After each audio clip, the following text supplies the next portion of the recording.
Well, this morning, we're turning our attention to Ondo State. You may have seen that news on Tuesday, but it's still building up. And that man that was spoken about, Honorable Iroju Ogundeji, joins us this morning on Sunrise Daily to give us the backstory, because, I mean, this is not the first time or the second time we've seen state assemblies with this back and forth. So what is different about this? What does the law say? What is perhaps wrong, and how do we move forward? Well, good morning, Honorable Ogundeji, and thank you for joining us on the Good program. morning. So, as it stands right now, have you been impeached or not? I've not been impeached. Why? In the eyes of the law, the purported impeachment carried out by the 17 lawmakers in Ondo State is a kangaroo impeachment. So, in the eyes of the law, according to Section 92, subsection 1, 2, A, B, and C of the Constitution of the Federal Republic of Nigeria as amended 1999, nothing has happened. You know, I will be surprised, really, if you had said you have been impeached. I mean, that would be a new twist. But so it is said that 20 lawmakers sat and agreed to impeach you. And now it appears as though you have some other lawmakers on your side. 9 or 8? How many lawmakers are on your side? 9. 9 of them. Yeah. So you say that it wasn't 20 lawmakers that agreed to impeach you. Yeah. How come? Thank you. On the wake of the purported impeachment of the deputy governor of the state, sometimes around July this year, 9 lawmakers dissociated ourselves from the impeachment. And we have a total number of 26 lawmakers in Ondo State. And when you take 9 out of 26, you have 17. And the law says, according to Section 188, subsection 1 to 5 of the Constitution of the Federal Republic of Nigeria, as amended, in line with the impeachment of any governor or deputy governor of any state in Nigeria, there must be 2/3 majority of the total number of members that make up that House of Assembly. And when you take 9 out of 26, you have 17. And 2/3 majority of 26 is 18. So automatically, it means that 17 cannot make any impeachment. So whatever impeachment that have been purportedly to have been made by 17 out of 26, when the law says 18, it means nothing has happened, no impeachment. That the one I attended was on the 8th July this year.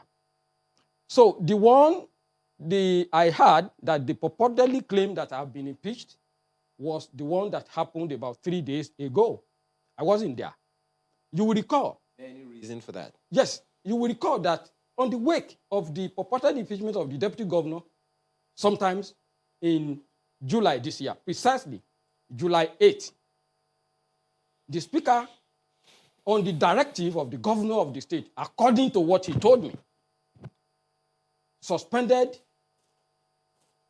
4 of us, myself inclusive, as a result of our refusal to sign the impeachment of the deputy governor. And since then, we have been prevented from attending any legislative proceedings or any legislative assignment. How are you prevented? On the wake of this... How are you prevented from attending? Thank you. On the wake of this, as a law-abiding citizen of the state, much as I know that the speaker or any member do not have any power or authority to so suspend any member that are duly elected by the people, we decided not to take law into our hands. I mean, those of us that were purportedly suspended.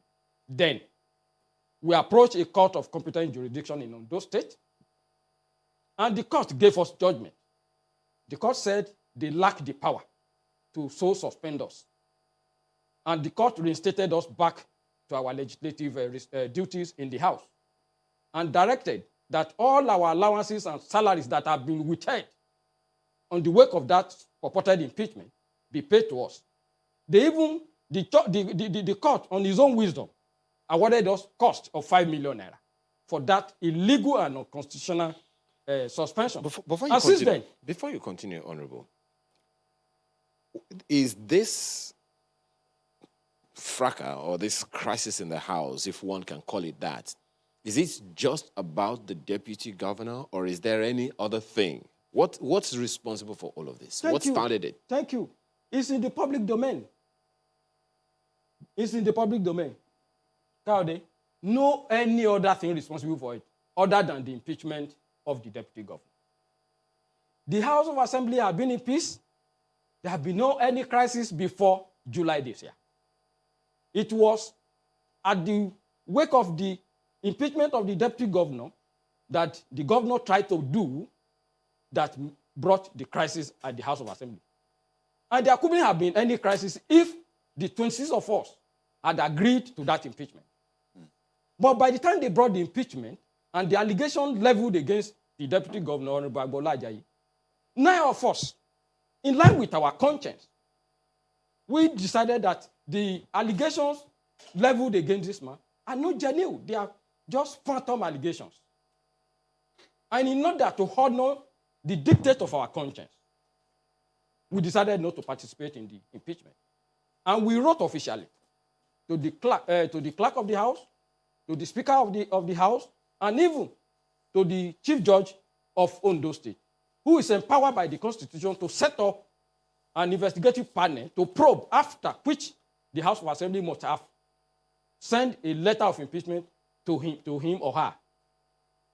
So it was as a result of that, our refusal to sign that impeachment of the deputy governor, that brought out all this crisis. Now, since that has come on, what then is the allegation against you for your own impeachment, or purported impeachment? As the allegation against myself and the remaining 3 of us legislators that were purportedly suspended is that they said gross misconduct.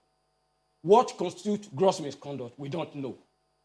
But the Speaker called me and my 3 other colleagues to his office and informed us the day he announced the purported suspension that the governor and the chairman of our party has directed him to suspend us from participating in the affairs of the House. Well, this, as my colleague said in the opening, this is not the first time we are hearing of suspension of members of the House and suspension of one person or impeachment of a speaker and all of that. You have asked a question that I want to ask you now. What constitutes gross misconduct when an impeachment process is initiated? Well, it is those people that allege that we have to prove. To us, we don't know what constitutes gross misconduct. But you know it is in the law. What does the law mean? From your own interpretation, you're quoting the same law now to say this and these are the things that the law says. But it is in the law that for any impeachment of certain officers to sail through, the person has to be guilty of gross misconduct. So from your own understanding, what could constitute gross misconduct? For now, I'm not a judge. And I'm not the drafter of that constitution. And the constitution did not specify what constitutes gross misconduct. But the people that alleges gross misconduct, they were the ones that know what constitutes gross misconduct. To me, maybe refusal to sign impeachment notice of a deputy governor has constituted gross misconduct to them. Because that is the only thing that happened. No any other thing. So now that the panel, I'm sure you're aware that the panel has been constituted to investigate, you, in the case of alleged misconduct, gross misconduct, would you be waiting for the outcome of that panel to maybe clear your name or otherwise? Thank you. You don't approbate and at the same time reprobate. What do I mean? The purported impeachment that they meted on me about a few days ago, like I told you, in the eyes of the law, cannot stand. Because the due process of the law has not been followed. Section 92, subsection 1, 2, A, B, and C is quite clear about the impeachment or the election of any principal officer of the House of Assembly in Nigeria. Not only that, the rules that guides the operational conduct of Ondo State House of Assembly, I have it here, Section 9, subsection 1 to subsection 8, has not been followed. You don't constitute a panel when to investigate somebody when you have impeached that person. That was what I mean that you don't approbate and reprobate. A panel has to be set up to investigate the person you want to impeach and hear from him before you impeach him. So would you be appearing before this panel? Since I was not called upon, don't forget, they purportedly suspended me. The court reinstated me. They feel uncomfortable. They approached an appellate court. The appellate court upheld the decision of the lower court that I should be reinstated. They disobeyed that court order. Not only once, not only twice. And during that period, I was prevented from attending any legislative proceedings or activities. And during that period, they said they suspended, they impeached me. Could it stand? You know, this regulation, my dear brother, was made by the House. This is the House Rules and Standing Order. Section 9, subsection 1 to subsection 10 is here. I can read it out to you. You only, when you want to impeach any principal officers of the House, according to this rule, this is an addendum because it's a subsidiary legislation to the Constitution of the Federal Republic of Nigeria. That's the section that I've quoted. And you don't make a law and break that law that you have made. And more especially, don't forget, House of Assembly members, we are elected lawmakers. How could an elected lawmaker now become an elected lawbreakers? The law you made, and you are breaking it. Now, they said they purportedly impeached me. After the impeachment, they now set up a panel. This is the votes and proceedings of the meetings of that day where they purportedly carried out that illegal and unconstitutional suspension, that impeachment that they said they meted on me. If you read this votes and proceedings, that impeachment has been carried out. It was after the impeachment that had been carried out, illegal election and unconstitutional election of new person to replace that position was made before the Speaker now set up an ad hoc committee to investigate. Do you do that? Do you approbate and reprobate at the same time? You don't put something on nothing, my dear brother. But if you put something on nothing, it won't stand. The leadership of the House vehemently said 20 lawmakers impeached you. Now, I've cleared that one. We have 26 lawmakers in the State House Assembly, duly elected. And the law says, before any governor, deputy governor, speaker, or deputy speaker of the House of Assembly could be impeached, you must make up 2/3 majority. And as the case may be in Ondo State, the 2/3 of 26 members is 18. And I told you, 9 members dissociated themselves from the impeachment of the deputy governor. That same 9 members are with me the day they said they purportedly carried out my own impeachment. So what does the proceeding say about the number of lawmakers? Wait, let me quickly come up. This is the letter jointly signed, written and signed by the 9 lawmakers, dissociating themselves from my own impeachment. This is the letter. This is the signature of all the 9, except one that is overseas now as I speak with you, among us. This is our signature. So it was these 9 members dissociated themselves from my own impeachment. Right. How did they get that 20? Automatically, it means that people's member signatures have been forged. And I've challenged them to publish the names of all the 20 lawmakers that have signed against me so that we know who among them that have committed perjury. Honorable Ogudeji, so let's get this clear. Now, you have proceedings from that day, if I'm correct. Yes, this is the proceeding. So what does it say about the number of lawmakers that agreed to impeach you? They purportedly claim in these votes and proceedings that 20 lawmakers signed the impeachment. So what you have with you says 20? They wrote, this is meaning, in fact, votes and proceeding of that day's meeting. So it has 20 They wrote lawmakers. 20. Okay. But after this 20, 9 said, after this 20, they have 17 with them already. Then you add 3 to make 20. 3 among the 20 now said they were not there and they didn't participate, and there was no time. Are there signatures? In this, no signature. But their names are there. Names are there. So which of the lawmakers do you say were not part of this and their names were put there? The 9. No. I thought you said the 3. No. You said they have 17. They have 17 with them. And they brought 3 from They purportedly brought 3 according to them. So who are those from three? the 9? We don't know those 3 now. But you said there are names of lawmakers there. No. They said no names. They said they wrote 20. They said they have 20. So that there are no participated. names and numbers. Which I've challenged them to now put out the 20 names and their signatures, which they have not done.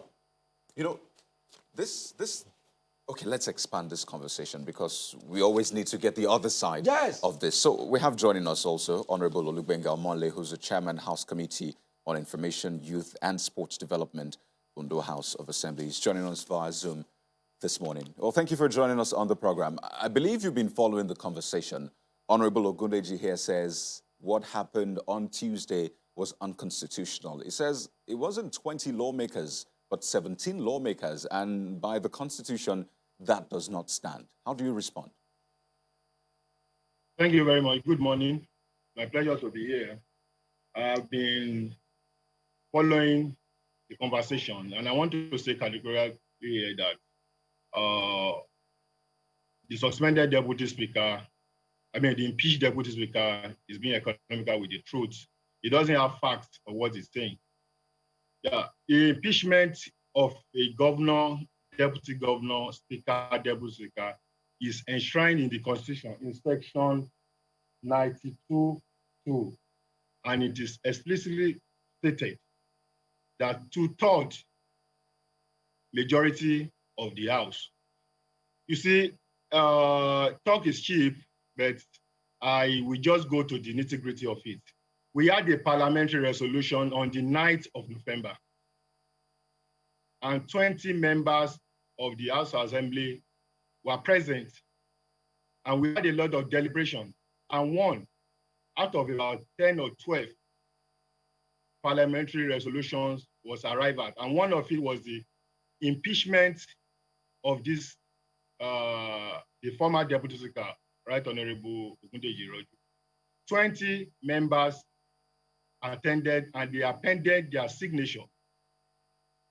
The former majority leader that was earlier on, that was making some allusion, was not at that parliamentary meeting, so he couldn't be talking about what he doesn't know. You see, and unfortunately, a lot of people who are in the House Assembly, they are not there for legislative business. They don't know the reason why they are there, and they don't know their onions. Let me give you a quick example. On the following day, which is the 25th of November, part of these 9 people that signed, that disassociated themselves from the impeachment of the deputy speaker, seconded the motion of the rules of the proceedings of the previous day. That means they accepted what we did. It's on tape. So, talk is cheap. People will just start saying things, putting things on social media. He said he's challenging us to bring this. Who is it that we have to give it? Let whoever that feels his fundamental human right is infringed upon, let him approach the court. At the appropriate time, this document will come out.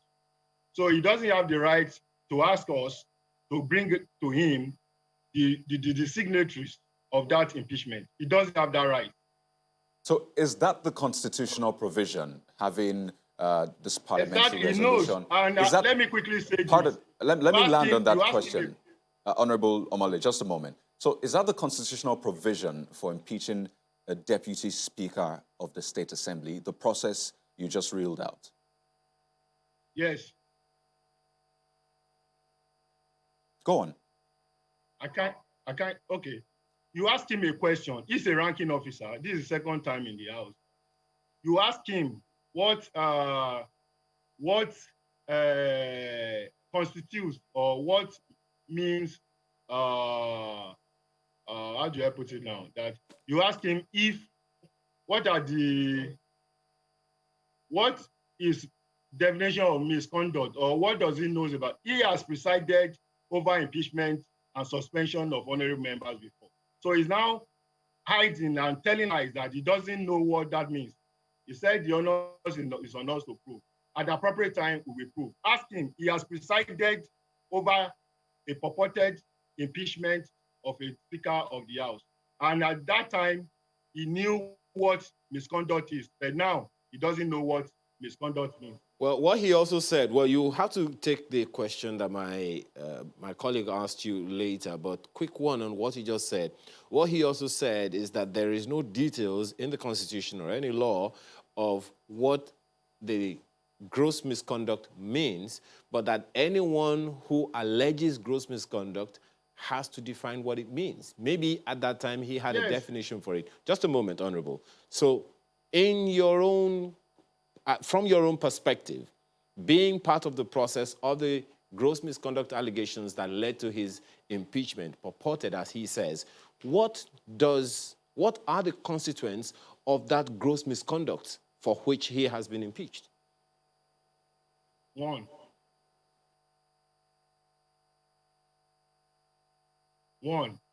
by bringing the leadership and the House into dispute, by misleading the public. Most times they come to the gates of the House Assembly to shoot a Nollywood movie, claiming that they are shut out of the House. As I speak with you now, the judgment they got in court have not been transmitted to us. We can't rely on news on social media. The House Assembly is a constituted body backed by the Constitution of Federal Republic of Nigeria, and we have our proceedings of doing things. You understand? We cannot rely on news, on social media news. So until we see this judgment and we take it from there, there's a process. Nobody, they are voted to represent the constituency in the Ondo state. We will not stop them from performing their duty. If legally what they got, we saw it, and we take action. As at that point, we don't obey the court order that they can now do what all these things they are doing. But the fact remains, as I speak with you now, today is 27th November 2020. I don't know in the next 4 or 5 hours, as I'm speaking with you, I see consulted with the leadership of the House before coming on air this morning. We are yet to receive the judgment they got from court. Okay, I mean, without conceding, I need you to help me through this because I earlier on asked if, this process followed the constitutional provision. So the rules include giving a notice in writing to the clerk of the House stating the reasons with proof for the removal of the officer. The notice must be signed by not less than 2/3 of all members of the House.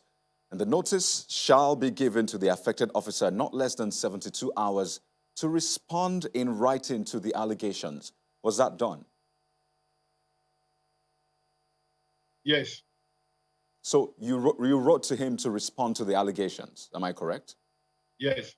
Okay, good. Now, the rules go on to say, now, did you respond to those allegations, by the way? He never responded.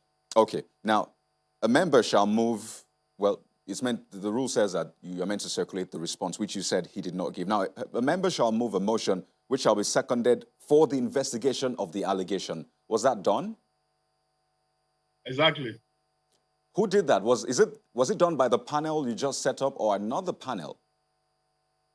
It was done at the plenary. It's not the panel that will do that. It's not the panel, like you just read. When that motion was moved, Mr. Clark was given a copy of the resolution and the names of members and their signatory. Mr. Clark confirmed before the next step was taken. That was exactly what happened at plenary on Tuesday, 25th of November, 2020. So why did you now set up the committee, the panel? What is the essence of that panel now? If you had done investigations. Yes, that's to give him, he's suspended. This thing is as I'm talking to you now, he is suspended. I don't want to talk much about the court cases because the cases. No, this is not about the court cases. This is about the procedure that took place in the assembly. But the individual we are talking about now, has not made himself available. You understand? So what we have done is legal, and that's the procedure. We have our standing rule. We depend on the Constitution of Nigeria. We supersede any standing rule or code of conduct. And exactly like quoted to you, Section 92(2) of Nigerian Constitution stipulates and explicitly explained the process and procedure to impeach the deputy speaker. And we have exactly done that. We have followed that. We have not done anything that is legal. We challenge anybody that said we have done anything that is legal. Okay, Honorable Omole, I'm still on that investigation part. If you said that he was investigated right there, how long did that investigation take? Because I don't believe that your proceedings last for more than a day. I told you that parliamentary meeting where that resolution was taken was on the 9th of November.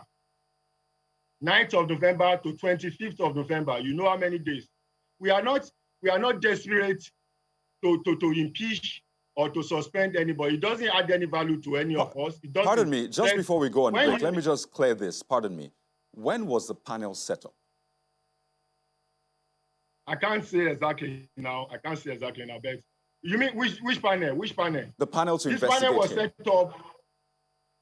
Yeah, the panel was set up on that 25th of November. Okay. But so investigation. A letter has been written to him. A letter has been written to him prior to that. Okay. You know what, Honorable Omale, we need to go to the break now. But when we come back, we'll take a look at these issues closely and get the response of Honorable Ogundeji right here in the studio also. Gentlemen, please stay with us.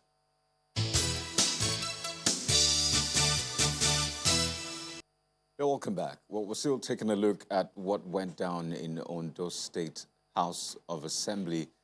Different sides to this, really, and we've been speaking with the two sides, if I could use that term, the purportedly impeached Deputy Speaker, Honorable Ogundeji, and Honorable Omole, who, well, he says that things were done according to the laws. But let's come back to Lagos and speak with Honorable Ogundeji. Now, he has reeled out some of the processes. He said that, well, on one hand, there was a parliamentary resolution. There was a meeting on the 9th of November where the 20 members were present. 20 members. So maybe that takes into account 3 members who support you. He says they were present at that meeting on the 9th of November and they all agreed, in fact, said they put pen to paper, agreed to impeach you. To that extent, do you still say it was unconstitutional? Thank you. Like I said earlier, out of the 9 members that dissociated ourselves, they wrote a letter, and I showed you the letter is still here. They said there was no time since the beginning of this crisis in July, no time any meeting was called to discuss the impeachment of the deputy speaker. And if there's any meeting of such, they should come up with the resolution of that meeting. That is why. And they have been able to come up to write this letter and append their signature, deny that there was no time. If you will permit me, but because of time, there is no time, I could have read this letter, that there was no time any meeting of such was held where the decision to impeach the deputy speaker was taken. But he has also said, just to quickly follow up on that, he also said that, look, the people who you say didn't sign, they signed. That for them to come out now and be saying that they didn't sign and be denying that they signed that letter, it just reveals the kind of persons that they are. Thank you. I'm a legislator. I'm a two-timer.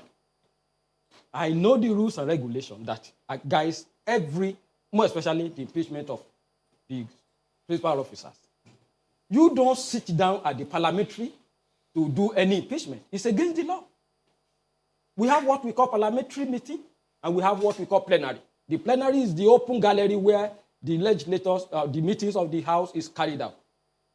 Don't forget, he said something. He said when the Constitution conflicts with any subsidiary legislation, that Constitution will take precedence. According to the Constitution, assuming without considering that he is now denouncing the rules and regulations made by the House. I'm quoting from his statement. Assuming is discountenancing this rule, let's take Constitution of the Federal Republic, which is the grand norm of our law in this country. That section 92 says you can only impeach the Speaker or the Deputy Speaker not by voice vote, but by votes. Votes, when you say votes, not that we have agreed to No, you have to come to the plenary and cast your vote. That is what is in the Constitution. Because according to his statement, he has discountenanced this rule made by the House. However, this rule, the Section 9, subsection 10, says, for the removal of the Speaker or the Deputy Speaker to be effectively carried out, the entire member of the House must be present at the chamber for that purpose. This is the rule made by the House. Did the entire member present in the House on that day? Don't forget, the 4 of us have been suspended since 8th of July. We went to court, in fact, we took judgment, both at the lower court and at the appellate court. See, as I speak with you here, they prevented us disobeying court order from attending any parliamentary meeting. Where did they now get their 26? You also heard him say that they don't have a copy of that judgment yet. Thank you. For him to have said they don't have a copy of that judgment is showcasing his ignorance. And ignorance is not tenable in our law. Have you been has that been submitted to the Sure. clerk of the House? They are with the copies of the judgment. And don't forget, let me quickly add, for the Who purpose, are they that are with the copy of the judgment? the Speaker is with the copy of the judgment. How can you validate that? Thank you. They signed for the receipt of that judgment. Not only that, the Attorney General, former Attorney General and Commissioner for Justice that was removed by the governor about a few days ago, was their lawyer in the court. And he's a senior advocate of Nigeria. He's an officer in the Temple of Justice. He was their lawyer. So how come we now say that they don't have the copy of the judgment when their lawyer is the Attorney General and Commissioner for Justice? Not only that, after the judgment was read out and delivered on 28th of August. 28th of August till now. You can count how many months. Our lawyer, Barrister Ayenake,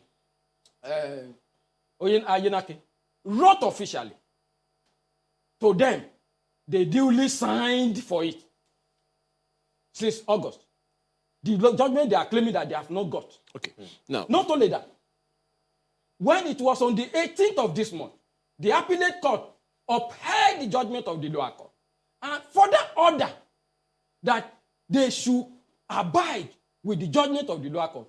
The Solicitor General of Ondo State and Permanent Secretary, Ministry of Justice, was their lawyer. He was in court. He was further directed by the court that he should advise his client. in effect, you are saying that, one, the rules that saw to your, what you call your purported impeachment, he says is valid impeachment. You are saying that the process is fraught. Very, with fraud. Okay. He claimed that they wrote me before they carried out the purported impeachment.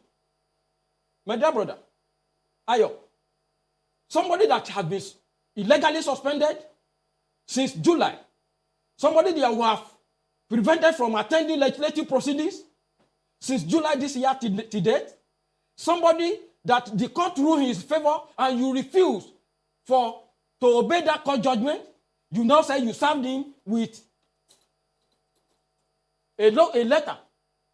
So you did not receive a letter? I did not receive any allegation, no letter. And consequently, you did not respond to any letter? I cannot respond to any letter when I did not receive any letter. Honorable Omole, just a moment. Honorable Omole, you've heard his response to some of the issues. Oh, but I understand that he's not, right there right now. It would be good to have his own. Yes, Honorable Omole, you heard him say, that he did not receive any letter from you, contrary to the claims that you made the other time, and consequently there was no letter for him to respond to. Well, that is on allegation. You who allege must prove. Then again, let me quickly say this. The impeachment. You served him that letter. If we can just very quickly clear that. Of course. How was he served? Well, I wouldn't. I'm not the one that sent the letter. The leadership of the House. I'm aware because I consult with the leader. I'm not a principal officer, but I consulted with the Speaker and the leadership of the House, and I was told he was served. He said something now that I just wanted to. He said the principal officers of the House also tell you, from what he is saying, that they duly signed for a copy of the judgment that you said that you do not have? That's exactly what I wanted to say now. He said, please, can you permit me to say this? misleading the public and misrepresenting facts. The judgment is saying we got was that of the lower court, and we never denied that we didn't get that, and we have appealed that. We are talking of the stay of execution they got from appeal court. That's what we are saying now. If it says, is it August they got the stay of execution they got from appeal court? Ask him, is it August? We are in November. You see, you know, his talk is cheap, and the public will be, are listening to us, and they will know sooner or later who is telling the truth. If you say we got a judgment since August, and we are claiming you haven't gotten a judgment, he's talking about the lower court. We got that, of course, and we appealed. But where is the stay of execution of the appeal court? That's what we are talking about. That is the crux of the matter. The House of Assembly is a body properly considered by the Constitution of Nigeria. We will not do anything that is illegal. We will not run foul of the Constitution. We obey court orders if we are properly served. Okay. Well, as we wind down on this conversation, Honorable Ogundeji, you said that you were against the planned impeachment of the Deputy Governor of Ondo State, and you say this is what's perhaps responsible for what's playing out now in the State Assembly. Yes, that is what. So that would also imply that you and the governor, if you stood against the impeachment of the Deputy Governor, means that you and the Governor of Ondo State are not on good terms. Thank you. We cannot be on a good term as far as this issue of impeachment is concerned. You want me to do illegality? You want me to do something that is against my wish and conscience? You want me to do something that is against that will tarnish my integrity? And I said, no. I'm a man of my word, and I have my integrity to protect. And I said, no, I cannot join multitude to do evil. And because of that, I said, no, I'm not signing. We only disagree on the issue of signing impeachment. That is the only area where we disagree. Oh, clearly this has spiraled into something much bigger. And that was what must have amended my suspension. So you're saying that the governor is responsible for this? Can the legislature, let me tell you, in Nigeria, can any member of the House of Assembly come up and say they want to impeach the deputy governor without the governor instigating them? No, your own planned impeachment, that's what I'm talking about. Are you saying that the governor is responsible for yours also? My dear brother, the handwriting is very clear. Very, very clear. The handwriting is very, very clear. What masterminded, what responsible for all this crisis is the purported impeachment of the deputy governor. Okay. Like I told you. Honorable Omole, pardon me, let's get his closing thoughts. So Honorable Ogundeji says that, well, clearly he believes that the governor is responsible for this. Have you been in consultation with the governor regarding this process, and what do you have to say to that? I want to say clearly, and I want the world to know this. Ondo State House Assembly is an independent arm of government. We are in charge of our actions. We have a leadership that we believe in, and we do our things the legal way. He is just making allegations that they cannot. You see him dancing around the question when you ask him, he couldn't answer straight. So he's alleging, and he's just straight to the question you asked. Ondo State House Assembly is independent. The governor has, at no point in time, and I want you to believe it, has never at any point in time. All right, very quickly, so that we can wrap this all up. Honorable Omole, what would, in your opinion, be the best solution to resolve this crisis? Thank you very much. Thank you very much. There's no problem that doesn't have a solution. Solution. We are a member of the same party. We are a member of the same House of Assembly. And when you do something that is wrong, if you show remorse and you are ready, let me quickly say this. The panel that was set up after his impeachment was to give him very quickly, Honorable Omole, just a moment, very quickly, so that we don't, dilly-dally around this. What exactly are you saying here? What's the way out? Is it the resolution of the panel that will solve the problem, or are you looking at a political solution? Very quickly.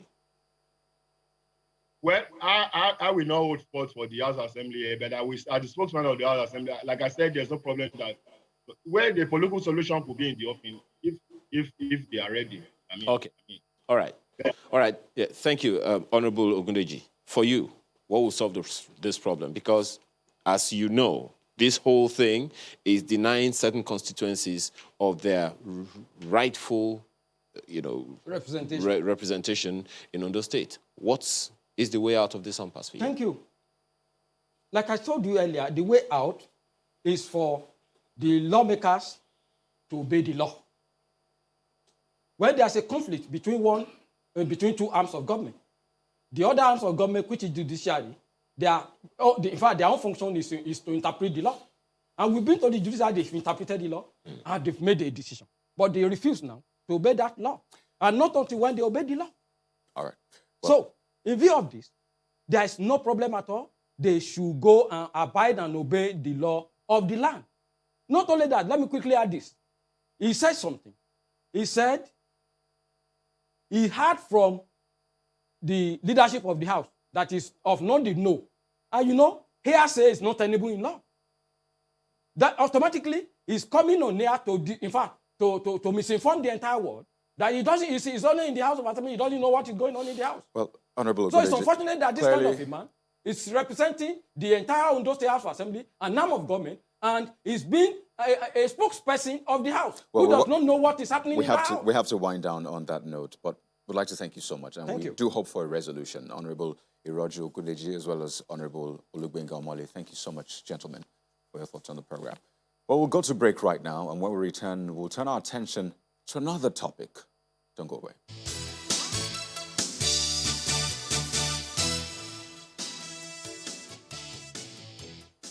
Well, needless to say, a lot has happened in various agencies and ministries, private and public, especially as a result of the NSAS protests. And one of them, critical to the economy, is the MPA, the entry point of significant import and export activities, in Nigeria, of course, as you have seen in the opening slide.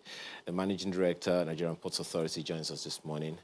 Hadiza Usman, thank you so much for your time. Morning, thank you for having me. I'm wondering how you took on board that news of your property, your business being vandalized and touched. The headquarters building of Nigerian Ports in Marina was attacked on Wednesday during the period of the NSAS attack. What we had witnessed was that on Tuesday, the Tinkan Island port was attacked. This is something that did not have a lot of widespread media coverage.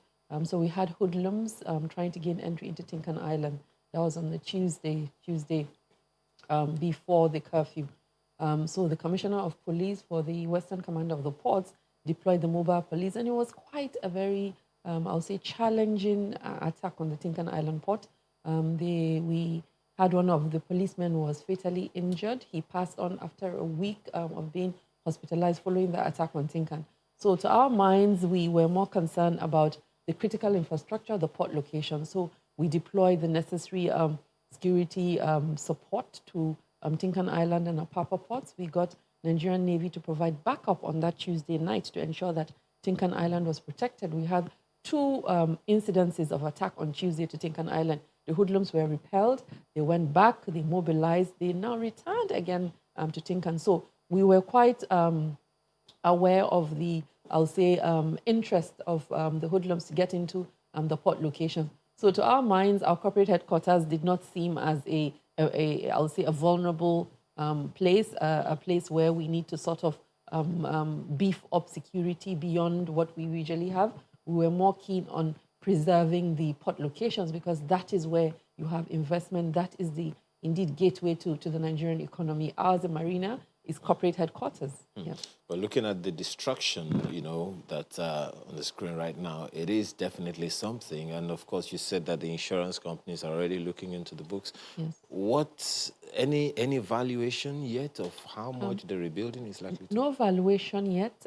We have engaged the company to do the integrity test to determine what it is that arise from the burning of that part of our premise. So once the integrity report is ready, the insurance companies will now take over. So you can see there's the building part of insurance, there's furniture insurance, computers, equipment that we have in the place.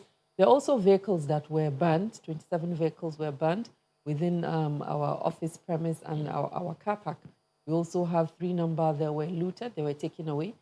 So it's quite a significant impact on the, I'll say, the building and our logistics in terms of movement with our vehicles.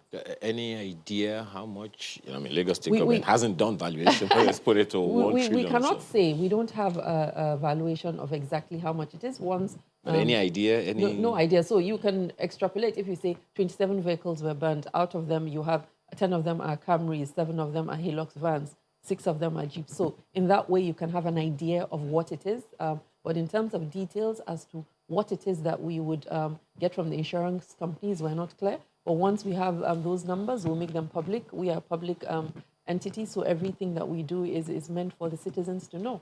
So once we have the numbers on exactly what it is for car insurance, for the office building insurance, and all the other aspects, we'll make them public. But the important thing is critical aspects of our operations within the headquarters building were not affected. Our ICT deployment, which is a platform for our payments, was not attacked in any way. We had the concern about power to the headquarters building was cut off because of the fire. So we had a downtime of 2 days before our payment platforms resumed back to operation. So we have sustained our operational activities, and we're in the building. You know, it's a wing that got burnt. So we continue. So things were destroyed, yes. right, by people. Yes. And I recall the Minister of Transportation, when he visited, he was saying that, well, if people are not arrested for things like this, they will do them again. Yes. Said that if these hoodlums, that's the term being used, are not arrested, then this will happen again. So regarding that, the different explanations, people saying maybe this was an inside job because of the coordination. It seemed coordinated. I mean, how did they know where to go to and what to do? So in terms of that, are you pursuing that? Because this happened weeks ago. Yes. What have you found out? We have, when the Nigerian Navy came to provide us with support to clear out the vandals, they were able to arrest 7 of them. So there's 7 of the hoodlums that are in detention. They're in detention in the Nigerian Navy. They've been handed over to the Nigerian police. We're initiating process of prosecuting them because they were found in the premise. We also have CCTV footage of what happened, how the attack happened. And it's quite interesting because they also were destroying our CCTV cameras in the process because they didn't want to be captured. But we've been able to significantly have video footage that we have sent to Lagos State government to initiate process on our behalf, and also sent to federal government for us to identify those people and also prosecute them. Any idea of an inside job? Well, to the extent that we have not been able to detect instance of an inside job, as it were. All the CCTV footage did not show anybody that we could identify. There are also areas where people, you can see, there's some women actually that were looting, looting refrigerators, standing air conditioners, water dispensers, chairs, and computers. So we haven't been able to determine or see any evidence of insider knowledge. The cars were in the car park. If you're familiar with the marina area, our perimeter fence is quite low. It's something that you can actually see inside of our premise. The mobile policemen that were on duty were overwhelmed, chased away, and the hoodlums took over the premise.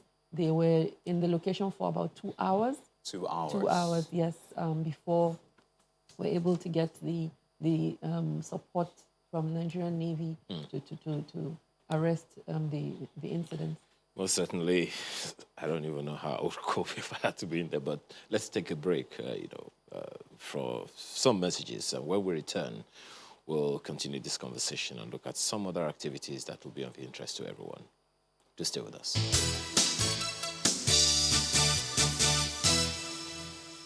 Thanks for staying with us. Managing Director, Nigerian Ports Authority, Hadiza Usman, is still with us this morning. Well, straight to business, so to speak. We know how critical, this whole, the border port operations is to our economy.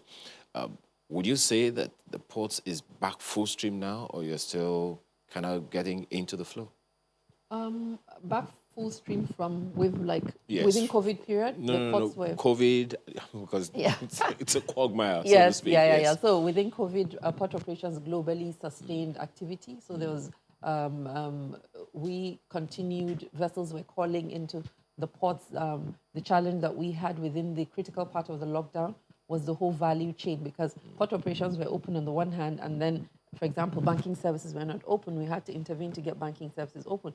And also truck drivers, trucks. So it's difficult for us to have port operations open and then the warehouses that the goods would go to are not open. So that was a big issue within that period, at which point the Nigerian Ports Authority now granted a rent-free period. So if you have your cargo coming in within the period of the lockdown and it's in the ports, so you would not be charged for rent for keeping it there, because you couldn't take it out and it wasn't your fault that you couldn't take it out. Okay. So we have sustained that. There's also the challenge around crew change because of the COVID. So vessels that come in with their crew that have been on vessel for a long time had a constraint with exiting their crew and then bringing another set. But the Presidential Task Force was able to grant us the necessary support and approvals for ships calling in Nigeria to have them change their crew without exposing anyone to any infection arising from their stay on the vessel or off the vessels. But one critical challenge a number of people who do business with you will talk about is the transportation. Yes. The access to the ports and all of that, and that seems to be perennial, not just at the ports, but also in the neighborhoods, the surrounding environments, yes. and stuff. Yeah, so inflow and outflow is a challenge within the ports. One of the important things is the need for deployment of intermodal transportation, and I keep speaking to that if you look at the volumes of cargo, 1.3 million TEUs of containers come into the ports, and all those containers are evacuated by road. So the road would be congested and the road will eventually get bad because of the weight of the tonnage. And we need to conclude on our rail connections to the port. There's, of course, a huge drive within the Ministry of Transportation for rail deployment. Now Tinkan Island and Apapa are getting the necessary connection. They had indeed historical Apapa a marginal rail connection, which is ineffective. They don't have wagons. So we look at intermodal transportation as the solution to cargo evacuation. So you use rail, you use inland waters, and you use road. So that mix would now allow portions of cargo to be split across those transportation nodes. That way you would not have one area being congested. So speaking to the areas around Nigerian ports, to the minds of every Nigerian, if my cargo comes into the ports and it's in there for 3 months, they call me, oh, Hadiza, my cargo is in. And they don't realize that the role of Nigerian ports is when the vessel calls into the Nigerian waterways, it gets to the fairway buoy, which is the main entrance into the port locations. Nigerian Ports Authority pilots go on board to pilot the vessels. Our job is to ensure the draft is accommodating the vessels. We do maintenance dredging. We ensure that the pilots board the vessels. They bring the vessel to the terminal. As you're aware, we've concessioned our terminals. Vessel berths, cargo is offloaded onto the terminal. So once your cargo is offloaded onto the terminal, the next thing is for inspection, for the agencies that are responsible for inspection now take over to inspect your cargo, which is Nigerian Customs Service and other agencies. So at that point, literally, Nigerian Ports Authority has no oversight over that. So that portion from then, once the cargo is on the terminal, the next aspects are inspection, how to get the cargo out of the, what is the period for inspection? If you're aware, we have 100% physical examination.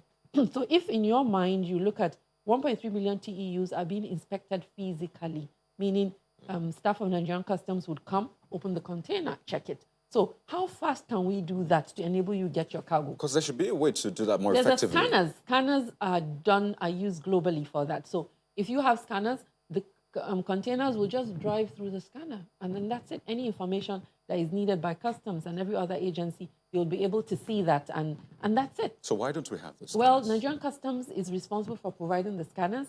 They're in the process of procuring it, but that is a critical aspect of delay that we have.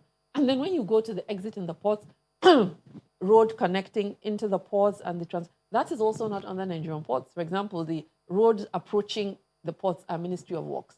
Truck pack locations are Lagos State government.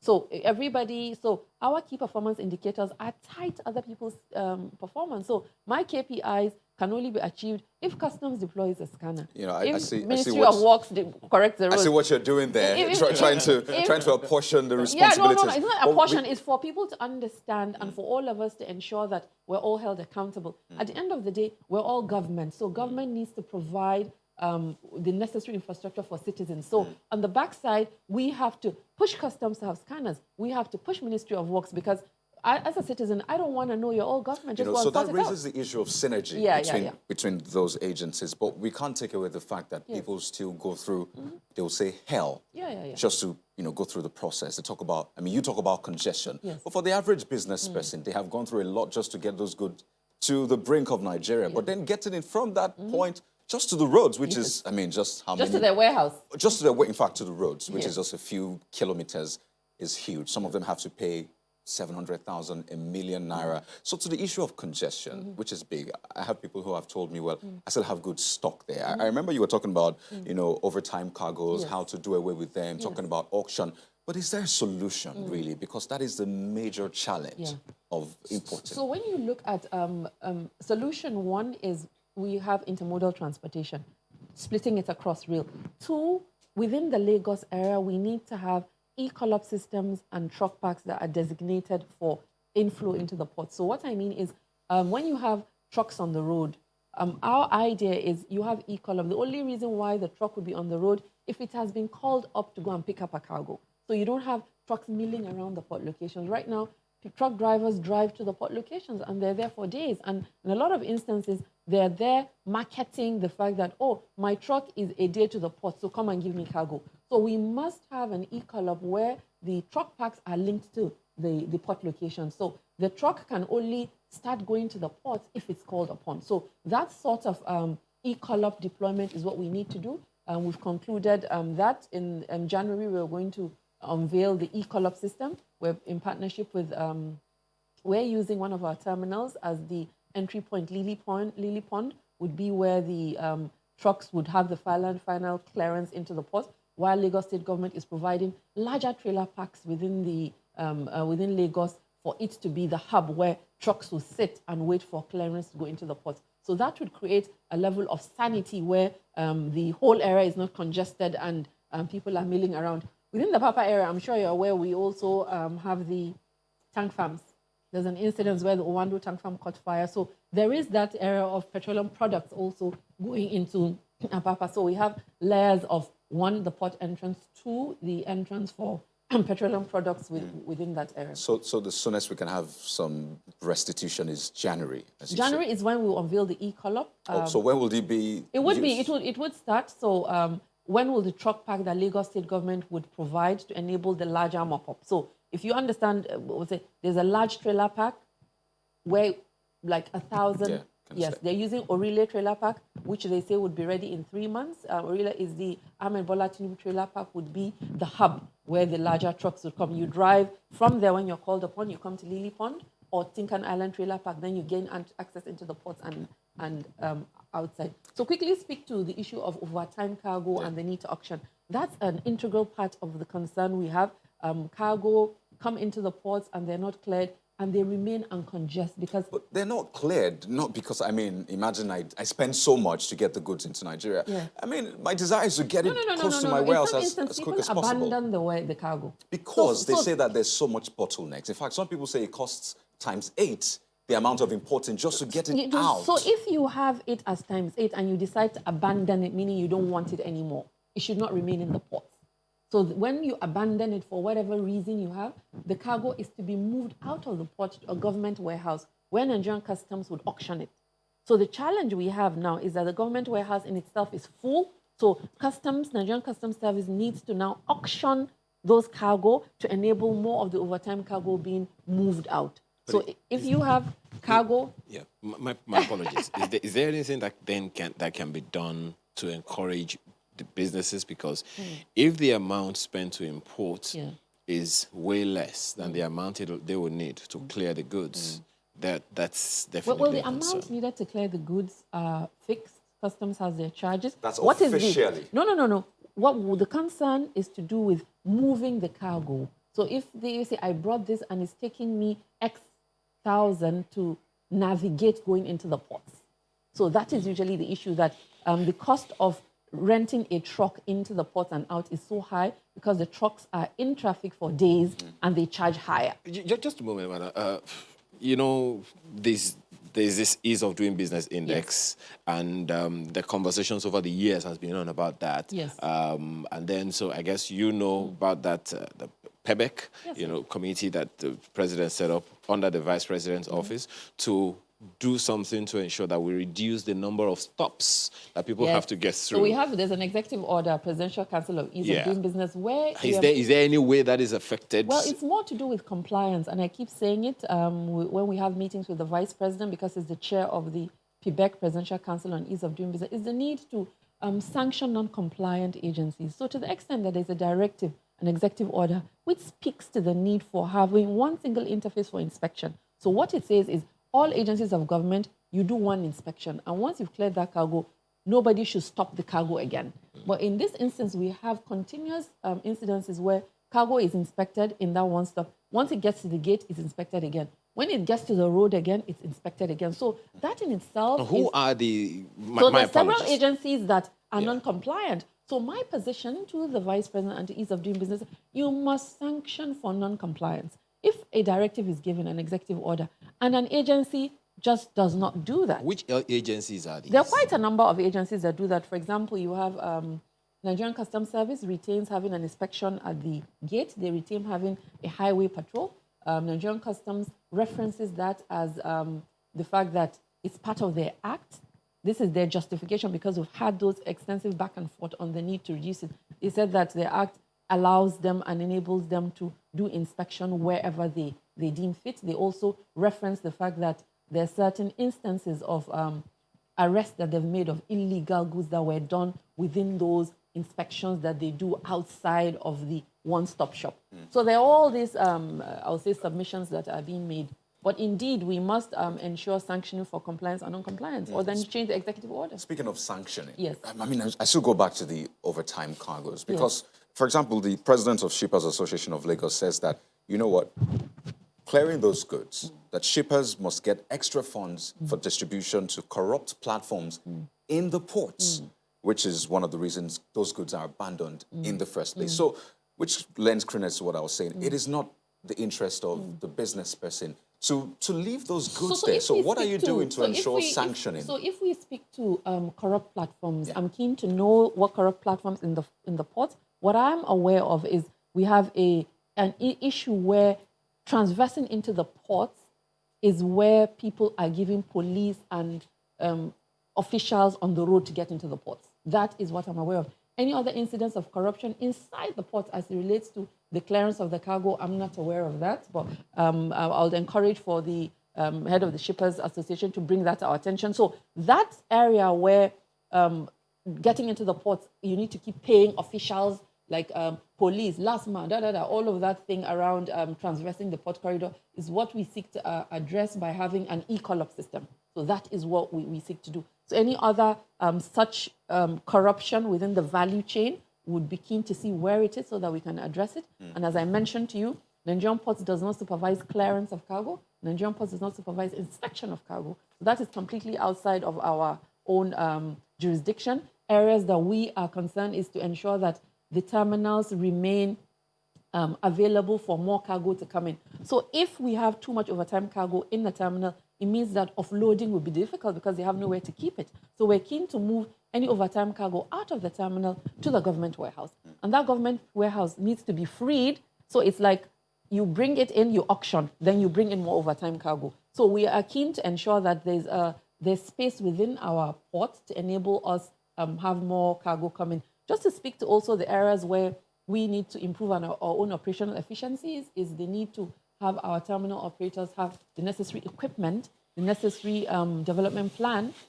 We had a concern about a year ago with AP empty terminal, the largest container terminal. They didn't have the necessary equipment there to offload cargo, and we sanctioned them that they have not been investing, and they must provide the cranes that are needed to have fast movement of the. So we sanctioned them, and they were able to deploy. So just to speak to the respective areas and what we all need to do to improve. So on our side, these are some of the things we're doing within our jurisdiction. Just to quickly speak to the auctioning, yes, before we move on to other things. Yes. So you said that, you've been mulling that idea. Has it begun? What's the modality Well, like? auctioning is also Nigerian customs.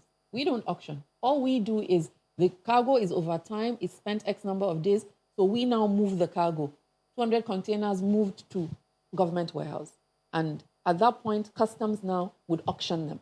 That involves illegal imports also, right? Well, illegal, we don't have much illegal imports coming in through the ports. So, well, we very marginal, but that includes anything that has not been cleared. So when we move those items to the government warehouse, customs now decides on how the modality for auctioning is really within their jurisdiction. All we want is auction them fast so we have more space in the government warehouse to keep moving overtime cargo, so the terminal is not congested and we can't offload more cargo onto the platform. What qualifies as overtime? Overtime is when cargo stays in a terminal for over 30 days. 30 days. Yeah, now, the word out there is, so those illegal imports, yes, well, you say they don't come as much through the ports. Yeah. They go through other ports of other countries and then come through the land borders. Yes. Now, the borders have been closed for a while, but you know that there are also illegal entries. So, looking at the land borders also, which might actually make your job easier, really, in terms of importing. So let me speak to this issue of land border closure. So with the land add border that, closed, you should see a commensurate increase in volumes of cargo to the country through the seaports, but we didn't see that. So when the land borders were closed, you would expect that the Nigerian ports will have higher volumes coming in to the same volumes that were coming into land borders. We saw marginal increase. The increase was not significant, which now speaks to the fact that the volumes of cargo that are coming in from the land borders, a huge portion of them are goods that are banned in Nigeria or goods that have high import tariff. So those volumes, for example, the cars that are imported, you don't see those cars. There's an increase, but not to the tune of what is usually comes into the land borders. So looking at when the border was closed, now or before when it was not closed, when was the MPA making perhaps more? And do you think it's effective really closing those borders? Well, for us, we've seen, as I said, the increase in volumes are marginal. There is an increase in volumes, in volumes of, for example, automobiles and certain items, but it's marginal compared to what goes through the land border. So to a certain extent, for me, is more to do with the small and medium enterprises that are challenged within the land borders. These are goods that come in from the neighboring countries, for SMEs that have no business coming from they're not from the high seas, they're not from the waters. So those are the traffic that would be challenged within the land border closure that really have no imports or impact within the ports, because typically there are people selling things from Nigeria to Ghana, so they have no business using our port locations. Does the NPA have challenges? The records, the Auditor General's report, for instance, talks about some challenges with remittances between 2014 and 2015 specifically, and no issues arose, at least from the records that are in public space now, on 2016, 2017 reports so far. What are those issues, for instance? This is what we have for 2015, 67.5 billion naira non-remittance of internally generated revenue, unspent funds into the consolidated revenue. This has happened before. Yes. Does it still continue? No, we have insisted that all computations around remittance to CRF are prioritized. I started in 2016, July, and from then henceforth, we've ensured that we make payments as at when due, so that we don't have any carryovers. And indeed, some of the non-payments arising from those years, we've had to make payments to them. And one of the concerns is the issue of audited statements. If you're familiar with the process, is that you need to audit your statements. With that, you will be able to determine the actual amount. But even before your statements are audited, you need to now make those payments. That way, after the audit, you'll know if there's a balance or not. When I joined, we had inherited unaudited statements for 13, 14, 15 unaudited financial statements. We had to work hard to meet up and audit that backlog to enable us now meet up. And Thank God now we've been able to meet up. Our audited statements are up to date, and we're making the necessary remittance. And beyond even making the necessary remittance, Asset Window is also the amount of remittance. We've increased our remittance within the period in full compliance with the Fiscal Responsibility Act. You have continued to talk about over and over again concerning, because we're really running out of time. You've continued to talk about the fact that the ports are congested because of certain reasons. What are the plans to expand? To decentralize the activities? Yes, so expanding different. So when you look at the eastern ports, we have given waivers on harbour dues to encourage vessels to call in the eastern ports. We've also expanded on our container access in Ondo ports. There's a container terminal there. During the year, when there was a lockdown, we had the largest vessels, container vessel, that had come into the country go to Ondo, just so that we can test and make the shipping companies know Ondo is a destination. Larger vessels call in Ondo. There's also a terminal and a huge market around that area. So we're making all efforts to ensure that there is attraction to taking your cargo to other locations in the country beyond Lagos. There's also the need for us to have deeper drafts of larger vessels. We'll talk more about that one and a number of other ports that have been, haven't been in operation for a good number of years. Yes. About that, so that we can wrap it all up in a moment. Just stay with us.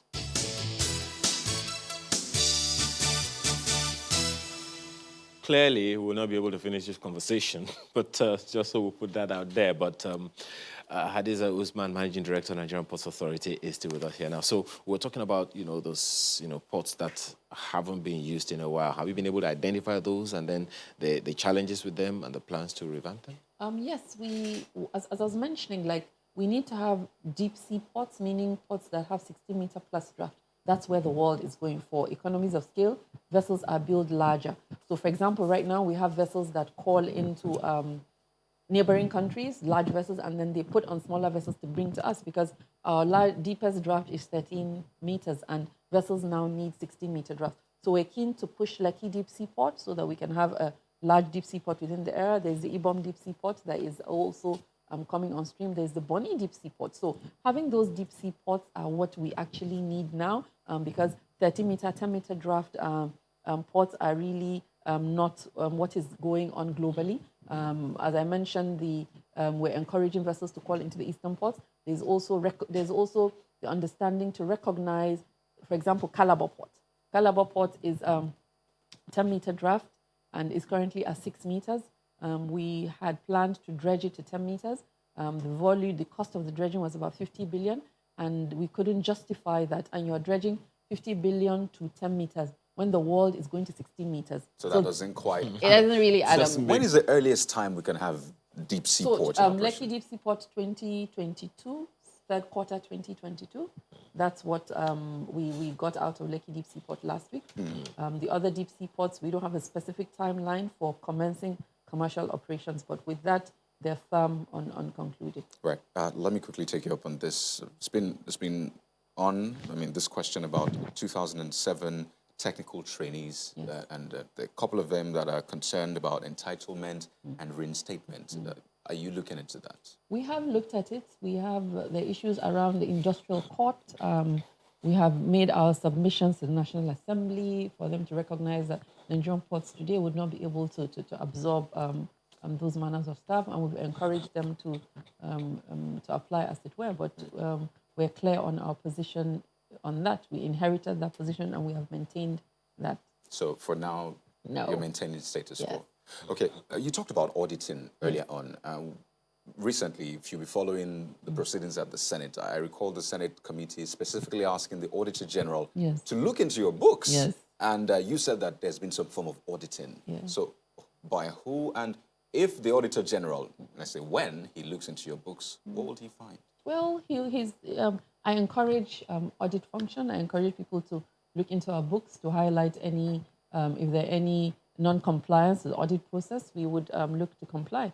So the audit process, as referenced, is external audit of our books, and following that, the Auditor General also does an audit. So these are the layers of different types of audits that are done. And we welcome the Auditor General. It's actually his duty to look into our books. So we Most look certainly. forward to receiving that audit.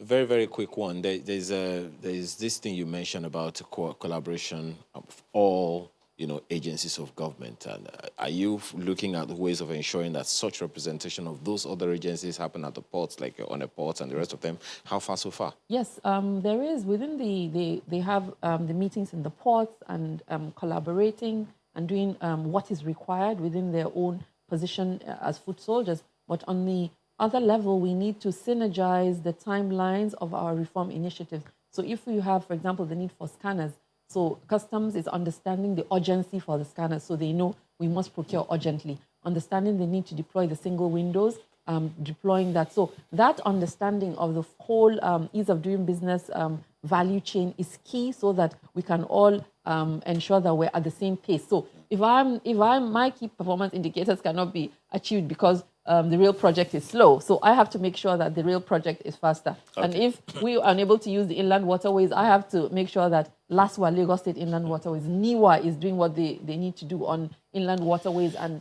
barge evacuation of cargo. Let's just hope we never get you to the point where you have to protest. That's a good point, actually. Well, we have to thank you very much. Adiza Usman, Managing Director, Nigeria Ports Authority. Thank you so much for your time and well done. Thank you for having me. It's my pleasure. Well, that's Sunrise Daily today. Hope you have had fun listening, and information is out there for your use. My name is Ayo Makide. Have a wonderful day and enjoy your weekend. And I'm E-callup. Thank you for joining us.